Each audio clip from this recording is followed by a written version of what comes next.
Un giovane catanese riesce a truffare la regione sul costo dei biglietti aerei.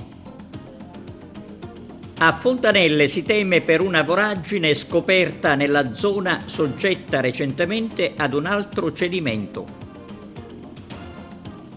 Il sindaco di Raffadali, Silvio Cuffaro, interviene sulla gestione dell'AICA e dice basta disservizi.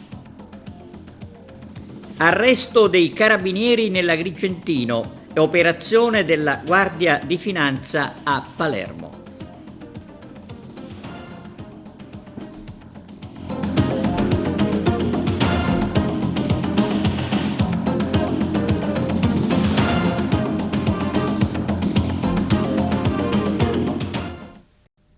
Bentrovati da TVA Notizie. Costo dei biglietti aerei, c'è chi li studia davvero tutte, come un giovane catanese con una truffa davvero incredibile. Arturo Cantella. Avrebbe chiesto alla regione siciliana, in qualità di residente, il rimborso spese del 50% dei biglietti aerei che non aveva in realtà mai comprato, riuscendo così a ottenere oltre 86.000 euro a fronte di un'esistente spesa di circa 180.000 euro, avanzando ben 892 false pratiche di volo in un mese. Questa è la truffa messa in atto, secondo la Procura di Catania, da uno studente di 26 anni nei cui confronti i militari del Nucleo Speciale di Polizia Valutaria della Guardia di Finanza hanno eseguito un sequestro di beni equivalente alla cifra. Le indagini sono state avviate dopo la denuncia della regione siciliana, che ha bloccato gli altri pagamenti sull'anomalia riscontrata sulle domande presentate dal 26enne sulla piattaforma Sicilia Bay, bando caro voli. L'indagato avrebbe potuto eludere all'inizio i controlli perché i mandati di pagamento sono collettivi e le autorizzazioni ai rimborsi riguardano un numero alto di richiedenti da non far emergere subito cifre singolarmente fuori scala. Secondo l'accusa, per mettere in atto la truffa, il giovane di 26 anni aveva prodotto attraverso dei software di grafica e di scrittura carte d'imbarco finamente contraffatti, riproducenti non solo il dettaglio dei documenti originali, ma anche il QR code che ne identifica univocamente le caratteristiche. I finanzieri hanno dovuto vagliare ogni singola istanza al fine di verificare l'attendibilità dei singoli documenti presentati, per evidenziarne tutte le discrasie con gli originali, accertando come per il solo mese di ottobre del 2024 lo studente avrebbe richiesto e ottenuto il rimborso di ben 892 pratiche per voli eseguiti. Sulla vicenda è intervenuto immediatamente l'assessore Alessandro Aricò delle infrastrutture, affermando: ringrazio la Guardia di Finanza e la Procura di Catania per l'indagine sulla tentata truffa ai danni della regione siciliana relativa ai rimborsi sul caro voli. La segnalazione era partita dagli uffici del mio assessorato, quello alle infrastrutture e della mobilità, che avevano riscontrato alcune anomalie in seguito ai controlli di routine e alle costanti attività di monitoraggio delle istanze di rimborso. Intervento del sindaco di Raffadali, Silvio Cuffaro, sulla gestione dell'AICA. Basta con i disservizi, dice, altrimenti arrivi un commissario. Arturo Cantella. Il sindaco di Raffadali, Silvio Cuffaro, interviene proprio in merito alla gestione dell'AICA, affermando: è giunto il momento di dire basta all'incompetenza e alle improvvisazioni che da troppo tempo contraddistinguono la gestione del servizio idrico integrato nella provincia di Agrigento. Quella che dovrebbe essere una risorsa essenziale, garantita e di qualità, cioè l'acqua, è purtroppo diventata un simbolo di disservizi cronici, inefficienze gestionali e totale disattenzione verso i cittadini. Il sindaco Cuffaro Afferma: l'AICA ha dimostrato di non essere in grado di assicurare un servizio continuo, efficace e rispettoso della dignità dell'utenza. Le interruzioni frequenti, continua il primo cittadino rafatalese, la pressione insufficiente, i guasti non riparati per mese, la mancanza di comunicazione e la totale assenza di una strategia operativa stanno compromettendo la vita quotidiana di migliaia di famiglie. A ciò si aggiunge l'aggravante di tariffe elevate, ulteriormente aumentate, per far fronte di una gestione finanziariamente fallimentare. La verità è sotto gli occhi di tutti, prosegue il primo cittadino Silvio Cuffaro. Rappresenta oggi l'emblema di una gestione opaca, priva di visione, completamente scollegata dai bisogni reali del nostro territorio. Nessun investimento serio in manutenzione, ammodernamento delle reti, nessun piano industriale degno di questo nome, nessuna responsabilità assunta di fronte ai fallimenti. È necessario, continua Cuffaro, un cambio di rotta radicale. La politica non può continuare a tacere, a coprire le inefficienze, serve una svolta netta, coraggiosa e trasparente. Agrigento e la sua provincia meritano un servizio idrico moderno, efficiente e rispettoso dei diritti dei cittadini. AICA, così come oggi, non è in grado di garantirlo, e chi continua a difendere questo modello fallimentare o a rimanere in silenzio ne è complice. Io non voglio essere. Se dovesse perdurare questo stato di cose, conclude il sindaco Cuffaro, allora è il caso che la Regione intervenga con la sostituzione dell'attuale gestione amministrativa con una gestione commissariale, conclude il primo cittadino di Raffadali Cuffaro. Nuovo cedimento della strada a Fontanelle, dove recentemente l'AICA era intervenuta per un altro caso, ovviamente senza riuscire a risolvere definitivamente il problema. Vediamo. Via Alessio Di Giovanni a Fontanelle, una strada diventata una pista da corsa, ma anche una strada dai continui cedimenti. Due problemi di cui uno, quello della velocità, scarsamente attenzionato da chi di dovere. Riguardo il cedimento della strada, invece, il nuovo cedimento, l'attenzione è stata immediata, così questa mattina in via Alessio Di Giovanni sono arrivati gli operai di AICA e la polizia locale, intanto per transennare la zona in attesa di verificare il danno. È molta naturalmente l'apprensione per gli abitanti della palazzina accanto a quella che appare come una vera e propria voragine. Quello che serve adesso è la messa in sicurezza con urgenza, evitando di lasciare un'altra transenna, chissà fino a quando, così come si è abituati ormai a vedere in giro per la città. Staremo a vedere se i tempi di intervento saranno veramente celeri, come quelli di questa mattina con l'arrivo degli operai e della polizia locale. Noi seguiremo l'evolversi della situazione. Il CPA di Agrigento fa tappa a Licata. I particolari. Nuovo appuntamento ieri a Licata dell'iniziativa portata avanti dal CPA di Agrigento diretto da Antonello Ottilla, denominato il CPA Incontra, vivi la legalità, scegli la vita, in collaborazione con le forze dell'ordine. Dopo le tappe di Canicattì, Naro, Agrigento, Villaseta, Siculiana, ieri è stata la volta di Licata presso l'Istituto Comprensivo Salvatore Quasimodo. Ed eccoci qui al quarto appuntamento del nostro progetto Dipendenze No Vita Sì.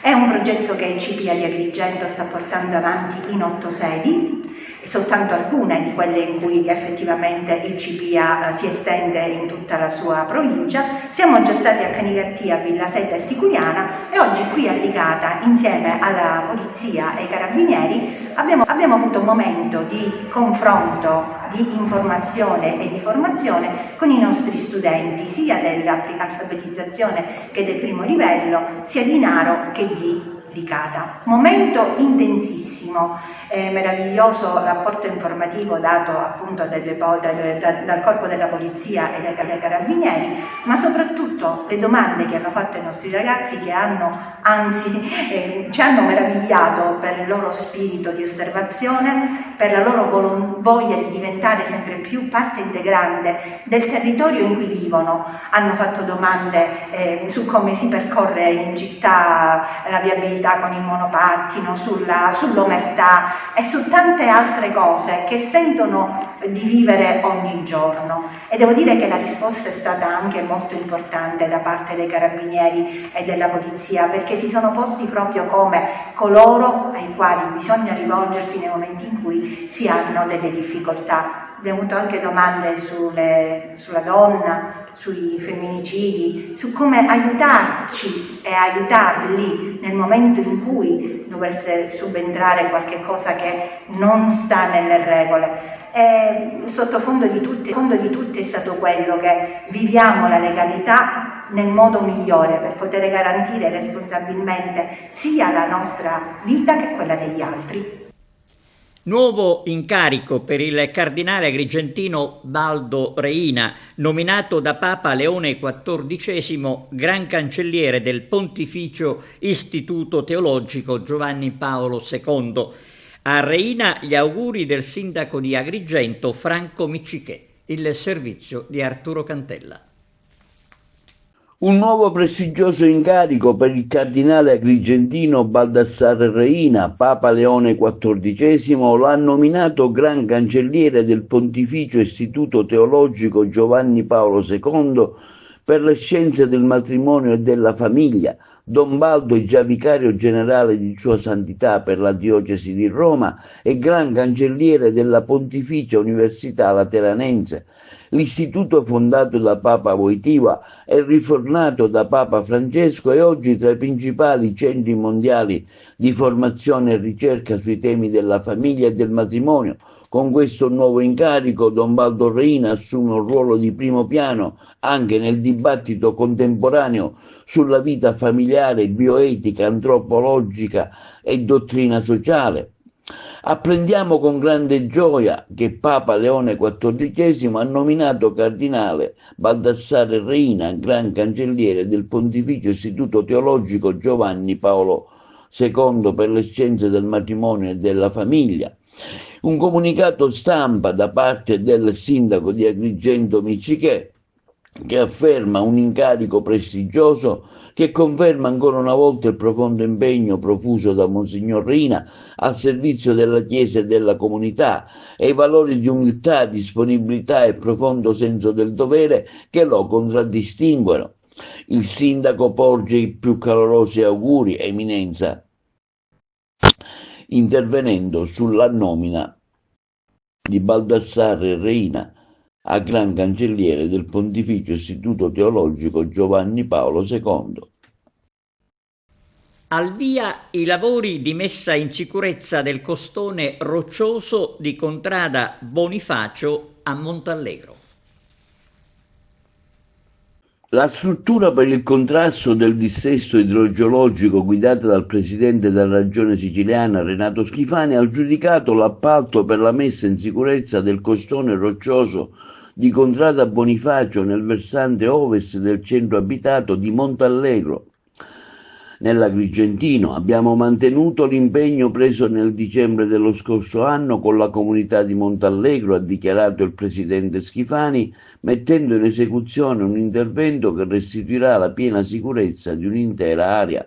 Sarà il Consorzio Stabile Creo di Roma a eseguire lavori in ragione di un ribasso del 33,1% per un importo di poco inferiore a 1,2 milioni di euro, nonostante negli ultimi 10 anni gli episodi di caduta massi della parete rocciosa di Contrada Bonifacio, la forte rapidità del pendio unitamente a un elevato livello di fratturazione della roccia ha favorito il distacco di grossi blocchi, creando una situazione di pericolo nelle vie sottostanti, la via Calvario, la via Bonifacio e la strada statale 115, ma anche per i plessi scolastici attigui per una serie di edifici.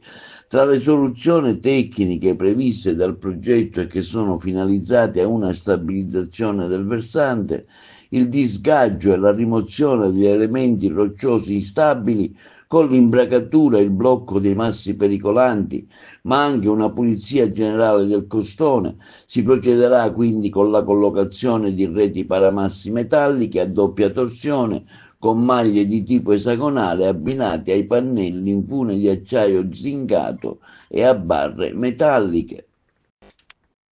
Il parco auto del comune di Montevago fornito di un altro importante automezzo. Vediamo di che si tratta con Arturo Cantella.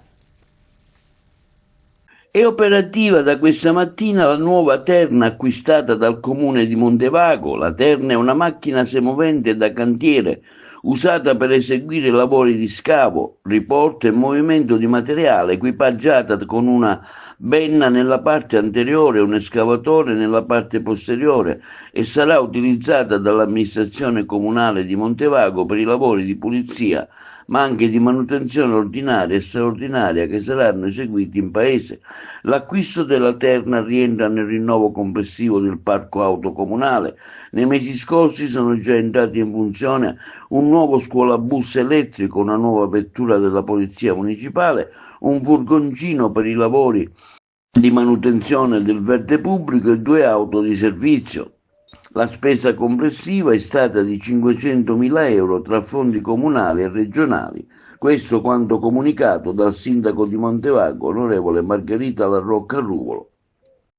E restiamo a Montevago, dove giovedì si terrà un incontro sul progetto dell'ANCI nazionale Piccoli Comuni. Entra nel vivo il progetto Piccoli dell'ANCI nazionale per il rafforzamento amministrativo dei comuni con meno di 5.000 abitanti. In ambito della gestione appalti, un team di esperti affiancherà amministratori, dirigenti e funzionari dei comuni di Montevago, Caltabellotta, Gibellina, Santa Nimpa, Salaparuta, Poggioreale, Contessa Entellina, al fine di dare attuazione alla pratica attività di affiancamento dei consulenti e per un'efficace azione di rafforzamento amministrativo. Il sindaco di Montevago, onorevole Margherita La Rocca Ruvolo, che ha presentato la manifestazione di interesse in forma aggregata in nome e per conto degli altri comuni, ha promosso un incontro nell'aula consilare del comune di Montevago per giovedì 22 maggio alle 10. Saranno presenti il team manager e gli esperti territoriali dell'ANCI che si confronteranno con i sindaci, segretari comunali e i dipendenti che si occupano di appalti pubblici dei comuni interessati. Il progetto Piccolo è finanziato dal Dipartimento della Funzione Pubblica. È realizzato in collaborazione con l'ANCI, che funge da centro di competenza per la progettazione partecipata e l'affiancamento alle amministrazioni locali. È quindi un'iniziativa volta a supportare i comuni con meno di 5.000 abitanti nel loro processo di modernizzazione e innovazione. Sono contentissima di essere qui, di averlo potuto presentare qua all'Ente Parco con il direttore Roberto Sciarratta che mi ha supportato completamente per la realizzazione.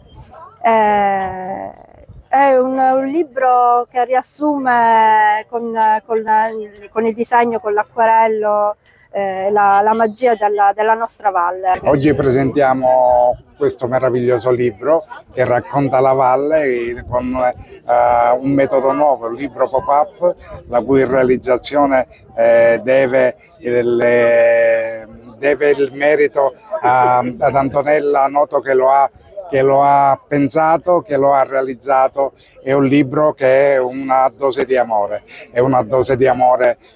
da chi lo ha pensato e ideato, Antonella, è una dose di amore perché racconta un territorio meraviglioso che è la Valle dei Templi, è un libro d'amore perché chiunque lo compra avrà dentro di sé la possibilità di rivedere e rivivere la valle con delle acquerelli che sono di livello altissimo e che quindi possono trasmettere l'amore di un territorio, di un'area archeologica che ha 2600 anni ma che ancora oggi si presenta al mondo come un posto unico. Siamo alla cronaca, arresto dei carabinieri della compagnia di Cammarata per un minorenne di San Giovanni Gemini per detenzione di stupefacenti. Arturo Cantella. A San Giovanni Gemini, i carabinieri della compagnia di Cammarata hanno tratto in arresto in flagranza di reato un quindicenne del luogo ritenuto responsabile del reato di detenzione ai fini di spaccio di sostanze stupefacenti. Il minore, controllato nel centro storico del paese, è stato trovato in possesso di 13 grammi di hashish suddivisi in 7 dosi. La successiva perquisizione, estesa alla sua abitazione alla presenza dei genitori, ha consentito di rinvenire ulteriori 67 grammi della stessa sostanza, suddivisi in 38 dosi, un bilancino di precisione, coltelli con residui di sostanza e materiale per il confezionamento. Il tutto è stato sottoposto a sequestro.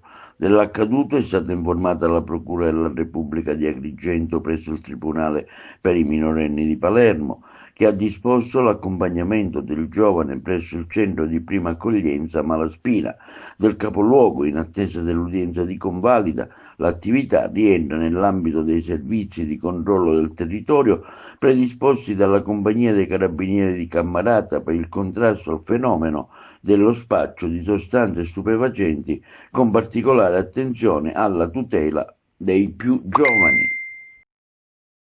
Nell'ambito di specifici servizi antidroga disposti dal Questore di Messina finalizzati alla prevenzione e repressione di reati in materia di stupefacenti, agenti della Polizia di Stato hanno effettuato una specifica attività volta ad infrenare il fenomeno dello spaccio di stupefacenti. I controlli, in particolare, hanno riguardato zone ad alta densità criminale, dove sono stati predisposti servizi di osservazione anche nei confronti di soggetti già noti agli investigatori. In particolare, i poliziotti della squadra mobile di Messina hanno effettuato diversi controlli domiciliari presso il rione Camaro, attenzionando l'abitazione di un 33enne messinese.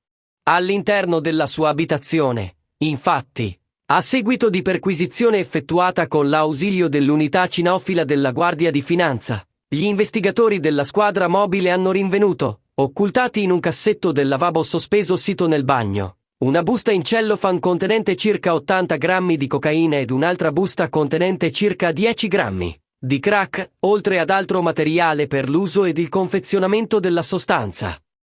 Infine, a seguito di perquisizione personale, occultati negli slip del 33enne venivano rinvenuti ulteriori 3 involucri di cocaina, sempre avvolti in carta stagnola. Il tutto è stato individuato anche grazie al fiuto del cane Urban, che ha coadiuvato gli investigatori nella ricerca della sostanza stupefacente, interamente repertata e sottoposta a sequestro penale per i successivi approfondimenti investigativi. Il 33enne, invece, è stato tratto in arresto in flagranza del reato di detenzione di stupefacenti ai fini di spaccio e, su disposizione dell'autorità giudiziaria, sottoposto agli arresti domiciliari.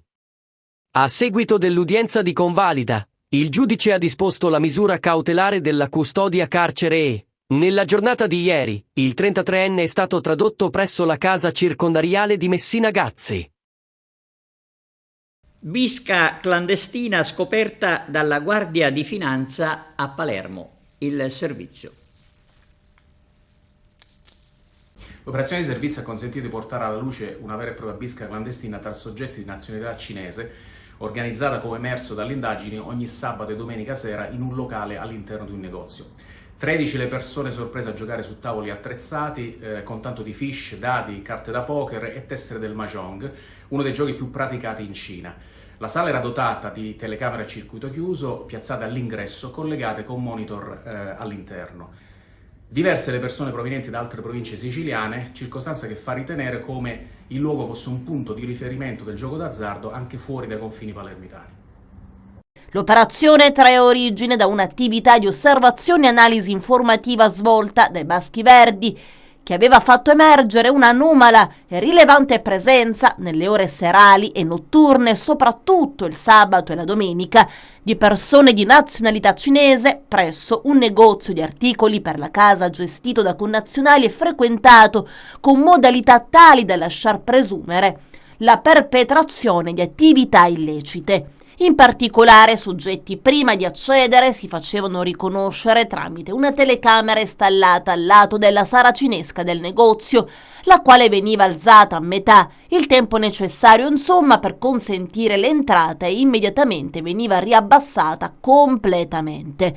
Visto il sistema di videosorveglianza adottato per accedere nel locale, i militari hanno dovuto attendere l'uscita di alcune persone, approfittare così dell'apertura momentanea della saracinesca. All'interno del negozio la prima sala è risultata adibita alla vendita di prodotti per la casa, ma attraverso una tenda raffigurante un divieto di accesso era possibile invece entrare in una seconda stanza al cui interno era stata realizzata una vera e propria sala da gioco illegale. L'accesso ha consentito quindi di sorprendere 13 soggetti intenti a partecipare con ingenti puntate in denaro a partite di poker e mahjong attorno a 2 tavoli da gioco con tappeti verdi sopra i quali, oltre a mazzette di denaro, erano presenti dadi, fish, tessere del mahjong, mentre una grande cassetta di legno veniva utilizzata come cassa con all'interno altre banconote per un totale complessivo di circa 15.000 euro. All'interno del locale era poi installato un articolato sistema di videosorveglianza che permetteva sia di identificare soggetti che volessero entrare sia di monitorare costantemente 2 tavoli da gioco con un vero e proprio sistema di rilevamento facciale. Dalla identificazione dei giocatori presenti è emerso come, oltre ai domiciliati dell'Interland palermitano, diverse fossero le persone provenienti da altre province siciliane, a conferma della rilevanza della bisca clandestina, vero e proprio punto di riferimento del gioco d'azzardo per la comunità cinese anche fuori Palermo. All'interno della sala era presente inoltre una macchina conta banconote professionale, segno evidente della quantità di denaro che abitualmente circolava nella sala.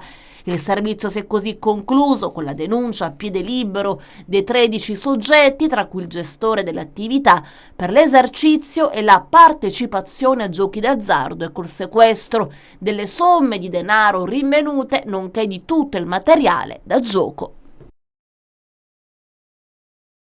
Carabinieri della compagnia di Misilmeri hanno eseguito una ordinanza applicativa di misure cautelari custodiali emessa dal giudice per le indagini preliminari del Tribunale di Palermo su richiesta della Procura della Repubblica, Direzione Distrettuale Antimafia, nei confronti di 4 indagati di età compresa tra i 40 e i 62 anni, 2 destinatari di custodia cautelare in carcere, 2 invece di arresti domiciliari con braccialetto elettronico, accusati a vario titolo di associazione per delinquere di stampo mafioso, nonché dei reati di tentata estorsione, violenza privata, favoreggiamento personale e illecita concorrenza, tutti aggravati dal metodo mafioso. Il provvedimento scaturisce dagli esiti delle indagini svolte dopo l'operazione denominata Fenice, che a ottobre del 2022 ha colpito i vertici della famiglia mafiosa di Misilmeri, facente parte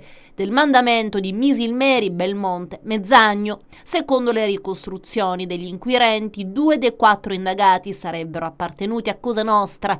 Le indagini hanno fatto luce inoltre su numerosi tentativi di estorsione e danni di imprenditori del luogo. Alcuni degli indagati inoltre si sarebbero resi protagonisti di atti di violenza privata e di concorrenza sleale nei confronti di un venditore ambulante al fine di condizionarne l'attività economica ed affermare così la propria egemonia criminale sul territorio. L'attività ha ricostruito la disponibilità di armi da fuoco da parte dell'organizzazione mafiosa, utilizzate per imporre ed affermare il loro controllo criminale nell'area di riferimento e perpetrare reati contro la persona, Fra i destinatari della misura un quarantenne palermitano indagato per favoreggiamento personale che avrebbe ricoperto il ruolo di intermediario, consentendo in particolare al capo del mandamento mafioso di Misilmeri, Belmonte, Mezzagno di impartire le proprie direttive e fissare appuntamenti riservati finalizzati a decidere questioni associative nel tentativo di eludere le investigazioni dei carabinieri. Ci fermiamo adesso per la pubblicità, torniamo tra poco. Il ministro Salvini accelera per il ponte sullo Stretto. Vediamo. È stato approvato, in sede di Consiglio dei Ministri, il decreto legge infrastrutture. Si tratta di un provvedimento urgente e strategico voluto dal vicepresidente del Consiglio e ministro delle infrastrutture e dei trasporti, Matteo Salvini, sottolinea il MIT in una nota, per imprimere una forte accelerazione alla realizzazione di infrastrutture chiave, ottimizzare la gestione dei contratti pubblici, assicurare l'efficienza del sistema dei trasporti e valorizzare il demanio, in linea con gli obiettivi del PNRR e gli impegni europei. Tra gli interventi, Ponte sullo Stretto, Milano-Cortina 2026, GP Formula 1, contratti pubblici, autotrasporto, motorizzazione civile, concessioni autostradali, ordinamento portuale, trasporto aereo e ferroviario. Questo decreto legge, continua il MIT, è frutto di un'attenta analisi delle priorità del Paese. Introduce misure concrete e innovative per sbloccare cantieri, semplificare procedure e garantire servizi di trasporto all'altezza delle esigenze dei cittadini e delle imprese. Intanto si è svolta oggi al MIT, su indicazione del ministro Matteo Salvini, una riunione finalizzata ad approfondire tutti gli aspetti connessi alla prevenzione e repressione delle infiltrazioni mafiose connesse alla realizzazione del collegamento stabile tra la Sicilia e la Calabria e ad esaminare le iniziative da attivare prima dell'avvio delle cantierizzazioni anticipate dell'opera, in considerazione dell'ormai imminente iscrizione dei relativi atti all'ordine del giorno del CIPES. L'incontro ha visto la partecipazione anche del ministro dell'Interno Matteo Piantedosi. C'è una comune volontà, ha detto il ministro Salvini, di contrastare ogni tipo di infiltrazione e appetito malavitoso e anche per quanto riguarda la sicurezza sui luoghi di lavoro. La Stretto non sarà stazione appaltante ma resta l'adeguamento dei costi. Il tetto di spesa per la realizzazione del ponte, che inizialmente era di 8,5 miliardi, viene confermato a 13,5 miliardi, come già annunciato a novembre 2024, con la possibilità di un ulteriore incremento fino al 50%. Un'ultima notizia: le donazioni di sangue, per fortuna all'ospedale di Patti nel Messinese, sono in aumento. Il servizio. Il servizio di immunoematologia e medicina trasfusionale dell'ospedale Barone Romeo di Patti registra un nuovo importante risultato nella raccolta di sangue. Nei primi 4 mesi del 2025 sono state prodotte ben 3.009 unità di emazie, con un aumento del 3,6% rispetto allo stesso periodo del 2024. Questo dato è particolarmente significativo se confrontato con i trend regionali, che mostrano invece una leggera flessione nello stesso periodo. Un risultato che conferma un trend di crescita costante, grazie a un'organizzazione solida, a una programmazione efficace e, soprattutto, a una rete di collaborazione attiva con le associazioni di donatori di sangue. Queste associazioni rappresentano un presidio fondamentale per la raccolta e la sensibilizzazione, partner affidabili e instancabili nella promozione della cultura del dono. La sinergia con queste realtà ha permesso di mantenere costanti le raccolte, coinvolgendo nuove fasce della popolazione e potenziando la capacità organizzativa del servizio. Il direttore del SIMT di Patti, dottor Gaetano Crisà, ha commentato: "Questo traguardo non è solo nostro, ma è stato raggiunto grazie al supporto dell'ASP di Messina, che ha sempre fornito supporto tecnologico e amministrativo ai nostri servizi, alle associazioni di donatori e al personale sanitario, composto da medici, tecnici di laboratorio e infermieri." Il direttore generale dell'ASP di Messina, Giuseppe Cucci, ha sottolineato: "L'incremento delle unità raccolte non è solo un dato numerico, ma la dimostrazione concreta di quanto l'impegno condiviso possa portare a risultati tangibili per la salute pubblica. Desidero ringraziare di cuore tutto il personale sanitario, le associazioni di donatori e i donatori stessi, che con il loro gesto generoso contribuiscono ogni giorno a salvare vite. L'invito è chiaro. Continuiamo a donare, continuiamo a fare la differenza. Anche una sola sacca di sangue può rappresentare la speranza per chi lotta tra la vita e la morte. Donare è un atto d'amore, un filo rosso che ci unisce tutti. Ed è tutto, grazie per la vostra attenzione. Arrivederci.